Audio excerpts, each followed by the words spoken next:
Under the Rehab Act, meeting these basic selection standards is sometimes referred to as being otherwise qualified.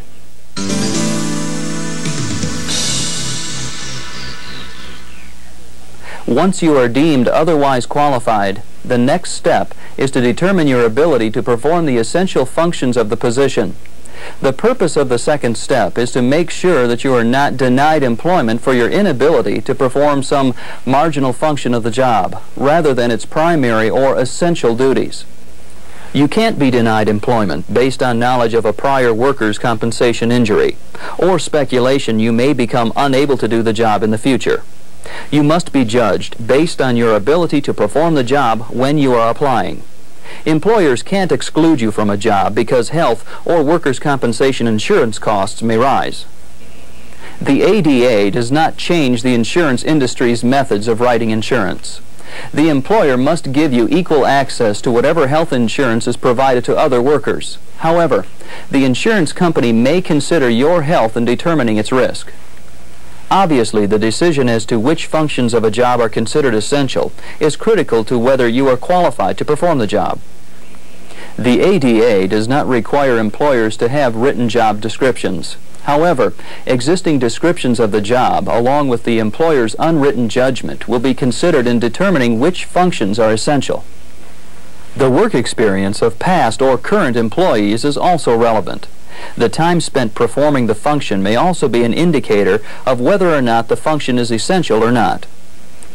The consequences which result from not performing the function may be another indicator. The determination process initially focuses on whether present employees in the position actually perform the function. The inquiry will then shift to whether removal of the function will fundamentally alter the position. If the answer is yes, then this is an essential function. You must be able to perform it in order to be considered qualified. The next determination in the process is whether there are a number of other employees available who can perform the job or function, or to whom the function may be distributed. For example, in a small company, each employee may be required to do many functions. The chance of removing a function from your job in this company may be less. A similar circumstance can occur in companies with peak demand periods, like a candy company at Christmas. During these peaks, your inability to perform a particular function may result in a loss of productivity.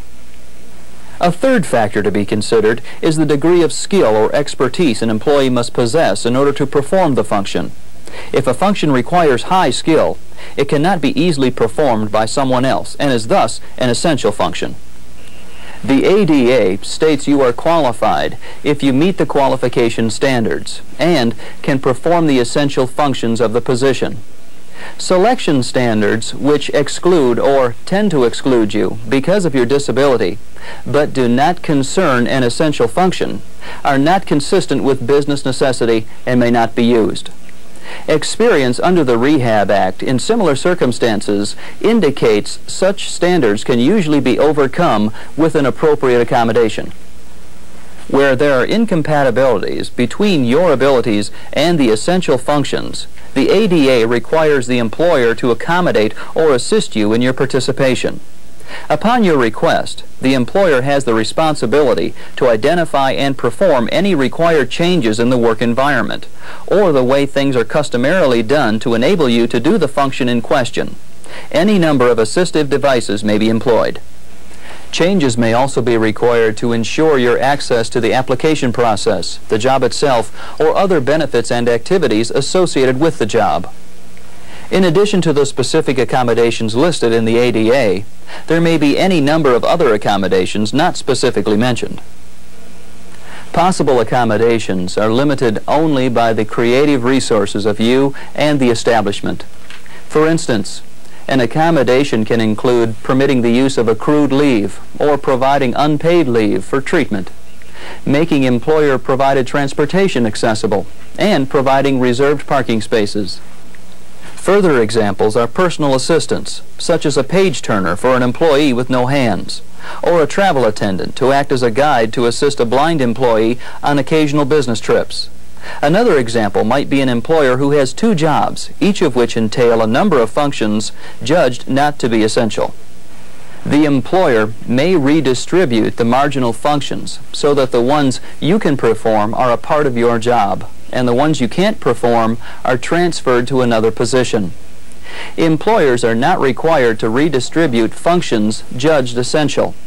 If you cannot perform an essential function, even with an accommodation, then you will be considered unqualified for the position.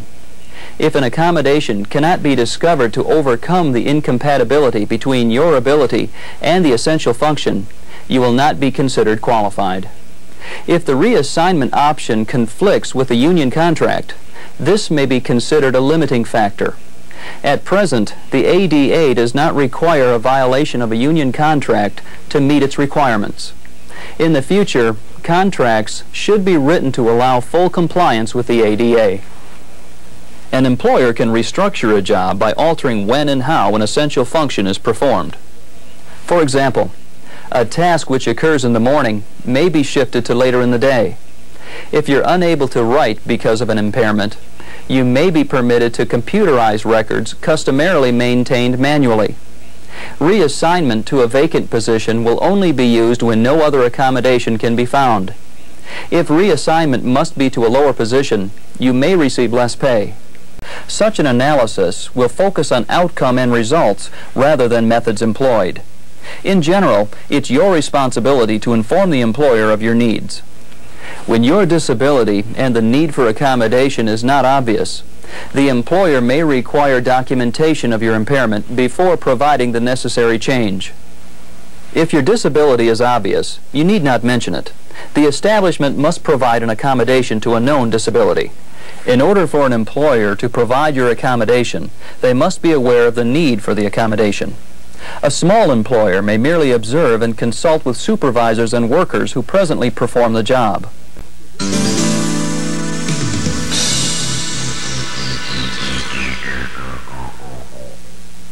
An appropriate job accommodation is achieved through a flexible, interactive process which involves both you and the employer. The ADA describes the process in this manner. First, you will meet the minimum qualification standards required by the employer. When you have been determined to be otherwise qualified, as mentioned earlier, the employer will use the problem-solving approach. This begins with an analysis of the job involved to determine the essential functions. Like written job descriptions, the ADA doesn't require a formal job analysis, but merely an informal analysis of the job. A good source of information on accommodations and devices is the Job Accommodation Network. The advisors at JAN can be reached at 1-800-526-7234. Next, the employer will meet with you to determine any job-related limitations imposed by your disability and how these can be overcome. You are wise to be prepared with accommodations you may require. Discuss your needs with other persons with impairments and rehabilitation professionals. In some instances, neither you nor the employer may be able to immediately identify an appropriate accommodation. Under these circumstances, it may be necessary to list both your specific physical or mental limitations and the functions of the job at issue. Under these circumstances, it may be necessary to list both your specific physical or mental limitations and the functions of the job at issue. The employer will then consult with the EEOC, state or local agencies, or disability organizations for assistance in discovering a workable accommodation. Employers' failure to seek or obtain technical assistance does not excuse their obligation to provide you with an accommodation. When potential accommodations have been identified, the employer will assess the effectiveness of each in assisting you.